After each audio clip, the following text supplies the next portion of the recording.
when will you act, right? So this is for people that don't have the plan, but they have something that they want.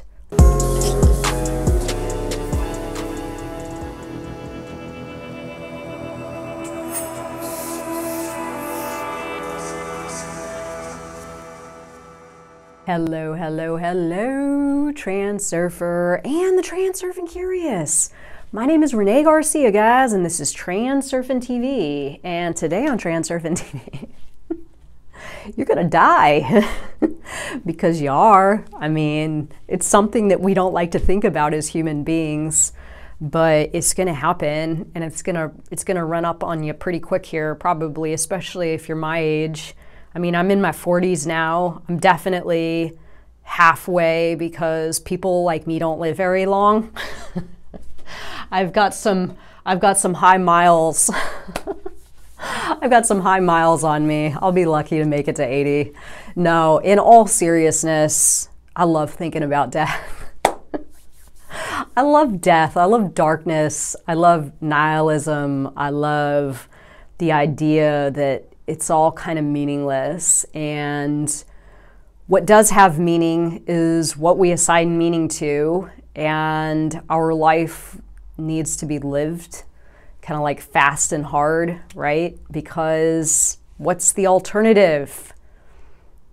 You're gonna just live in the mirror and file your place in line like a good human and do your consuming and do your things that you need to do, follow that blueprint, do all the right stuff the right ways, and then get older and go out to pasture.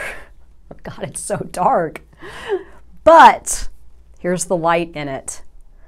When you can drop importance on life or death, right? And sort of approach this modality, transurfing, the modality of transurfing, and go step into your life with this idea. And this is something I've been working on for, God, it's been a long time coming, but I've always sort of like had this innate sense that death is right around the corner, and I think that's why I've done so well in my life. And I know that sounds kind of odd, but like I've done big things, you know, like really big things that a lot of people are waiting until retirement to do, and I've like already done them because I definitely don't want to get to this place where I'm building up all my resources in my life so that then later on in life I can experience something that I've always wanted to experience it now. Right? Experience it now. Find a way to experience it now.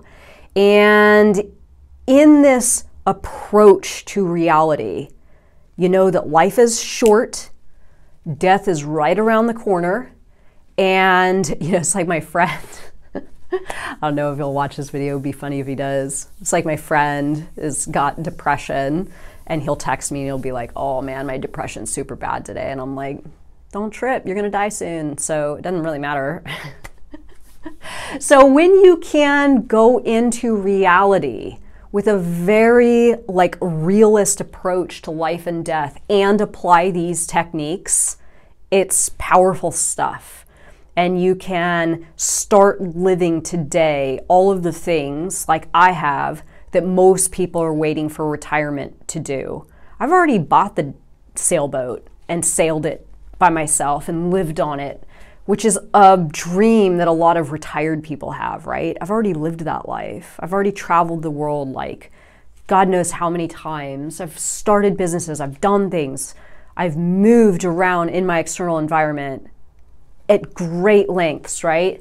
And again, I really do attribute it to this very healthy yet nihilistic take on life and death. So before I run through my 5 things that I'm ready to run through, remember to like this video and comment and subscribe and all that stuff. Join us on the Facebook group, International Transurfing Institute Facebook group, and reality_transurfing Instagram. All the links below for the courses, Reality 2.0, Tufty 2.0. Maybe I'll do a Death 2.0.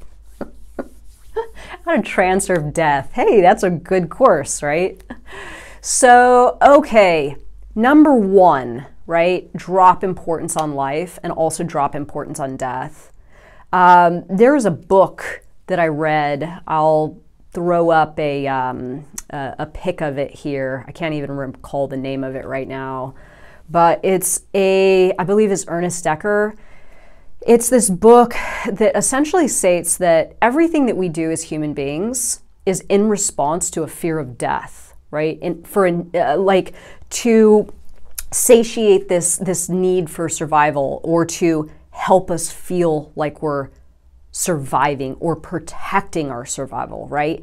And oftentimes it's in these movements and actions and thoughts and all this kind of stuff that isn't even conscious, that we keep ourselves small, right? Because we're fearful of certain attributes of external reality to the extent that we keep ourselves small. This is why a lot of people adhere to the conventional blueprint, right, of life, that you do everything a certain way and you build your nest egg and you pay your house and you do all of these things, have children, get married, to help your rate of survival. And this is where the human condition is so fascinating, because on one hand, we do all of these things to ensure our survival, yet on the other hand, most of us do not like our lives. So it's like, what's more valuable to you? Surviving or enjoying your reality? Right? And this is exactly what my point is on the drop importance on life, right? And dropping importance on death too. That once you, and I would highly recommend this book to anyone that has been playing it safe their whole life, because this book is going to be like incredibly eye-opening.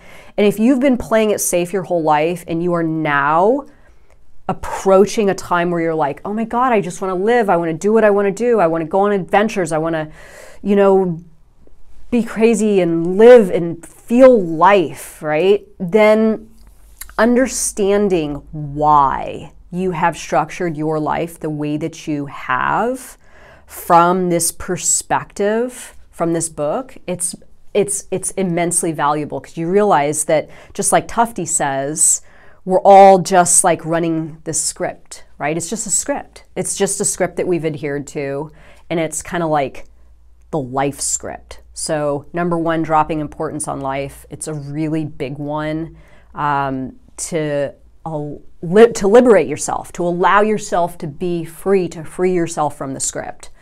So number two, what do you want? Heart and mind coordination. This is a big one. And at the end of this, I'm going to talk about something that really helps me in my daily life, right? A point that helps me stay connected to why I'm doing what I'm doing. And this is really sort of what it's about, asking yourself, what is it that I want?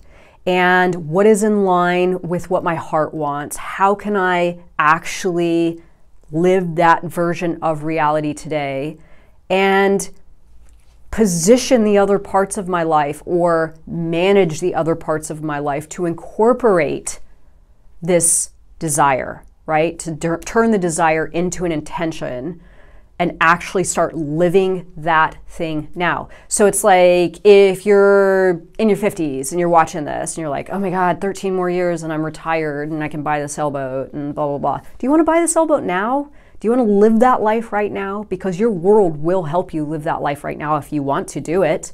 What if you don't have 13 years? What if you're waiting 13 years to do something, and then 10 years from now you get hit by a bus and you never actually arrive to that 13-year mark where you do the thing? Wouldn't you be better off if you just figured out a way to do it now?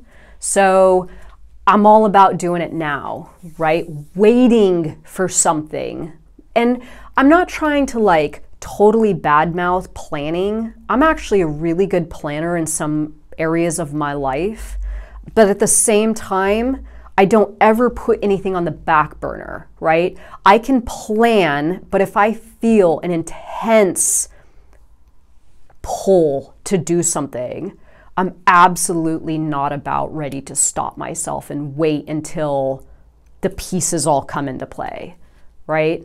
So what do you want, and how can you actually start living that today? 3, when will you act, right? So this is for people that don't have the plan, but they have something that they want. Say you've always wanted to be an entrepreneur, you've always wanted to be a business owner, you've always wanted to travel the world, you've always wanted to do something, and you don't actually have a plan in play. You're not quite to the state right now where you can make the moves. You're still thinking that that's like somewhere off in the distance. So when will you act on it, right? When will you start taking what it is that you want, making choices to support your intention, and actually start doing it?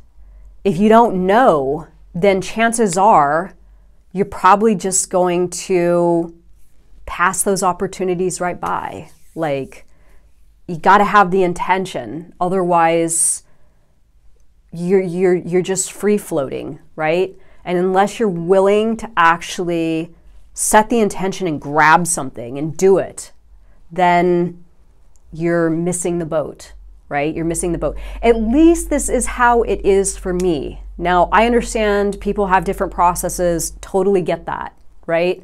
But dissecting what it is you want and either coming up with a plan, doing it now, or asking yourself, when will I act, right? And again, remember the mirror. A lot of people fixated on the reflection, waiting for the mirror to move.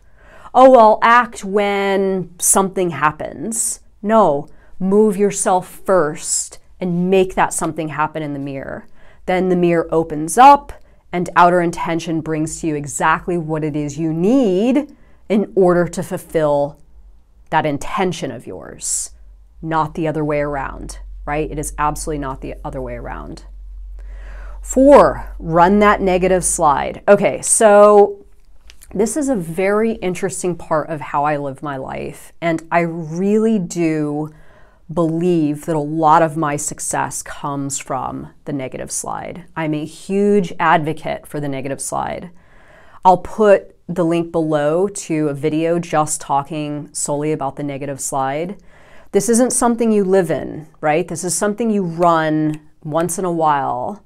I run mine probably, I don't know, once every couple of months to just sort of eliminate any excess potential about finances, and it absolutely works.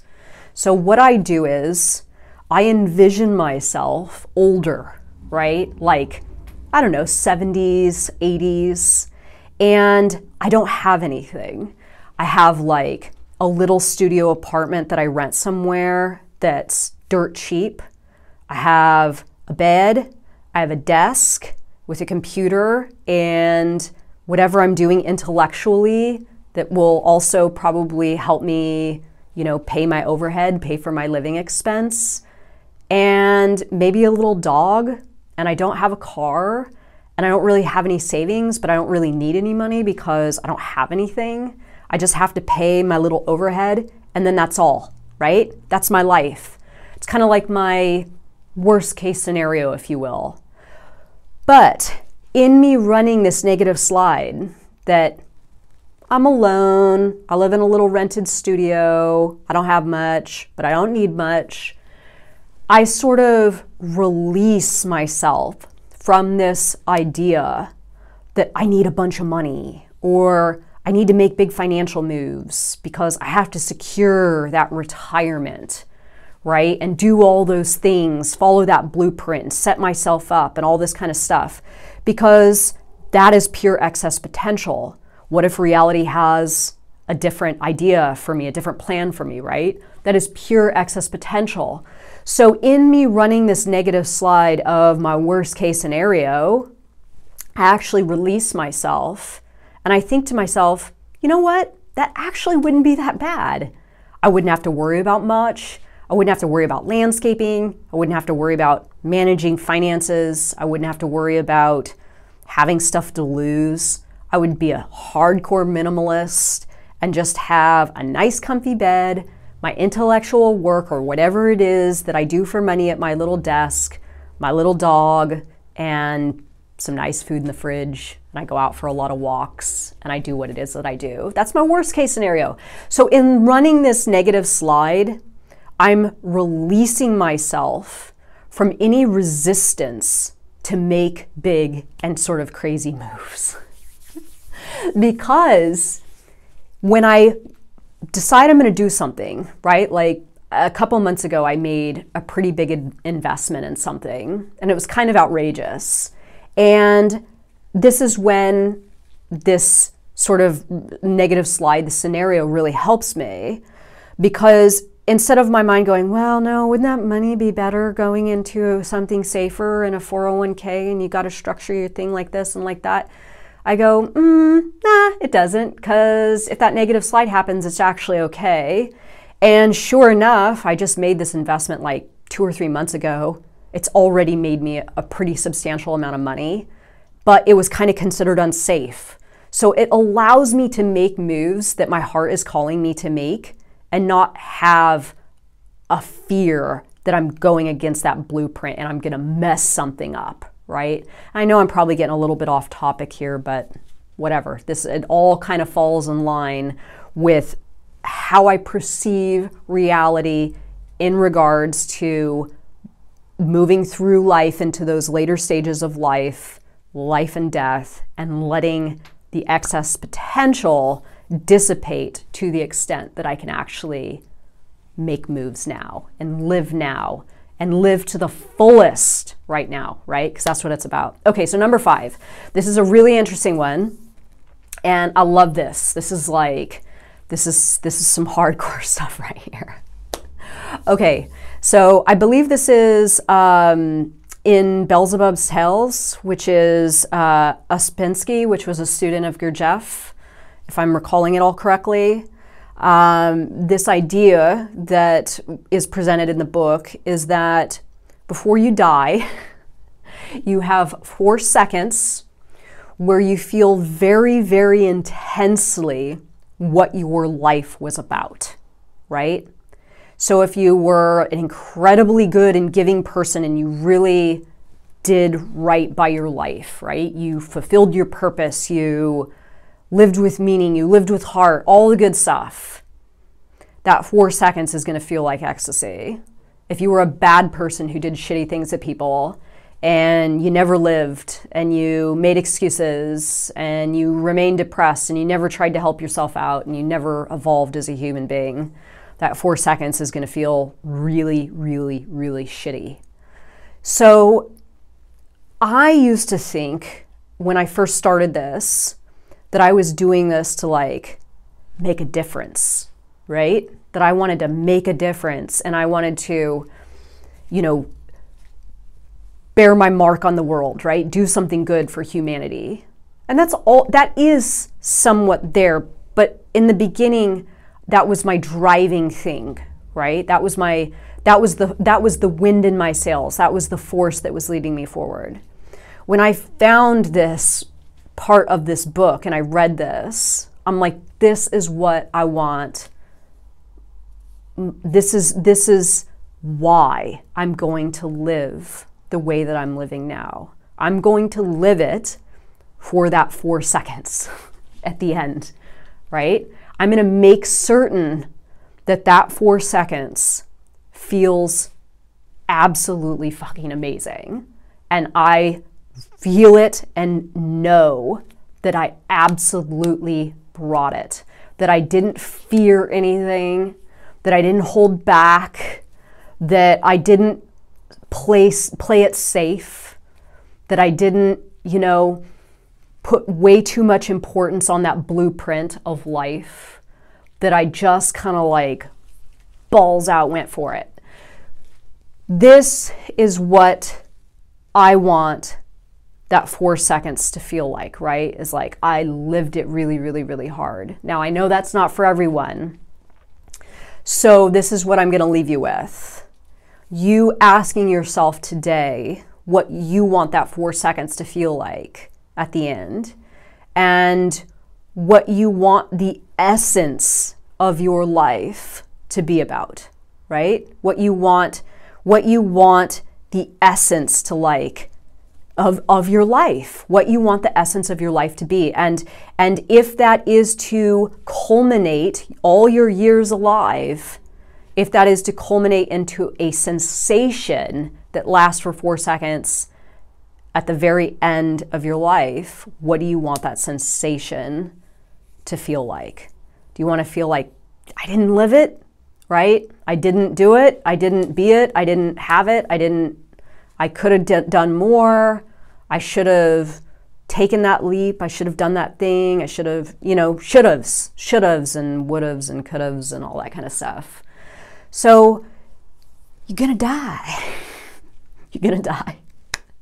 And how do you want to live? How do you want to live knowing and approaching life maybe from a little more of a balls out kind of vibe, if you're into that sort of thing? I know that a lot of people aren't. You know what? I totally get that, and I respect it as well. But if you feel as though you're not living now, maybe run through these things and see how you can step out into your day tomorrow or today with a new, fresh take on life, that it's short and it's going to run out. So do what you want to do, right? So sorry if it was a little dark, y'all, but I love this kind of stuff. Let me know your thoughts, comments, like, subscribe. Let's talk about it on the Facebook group, and I'll see you guys later. Bye.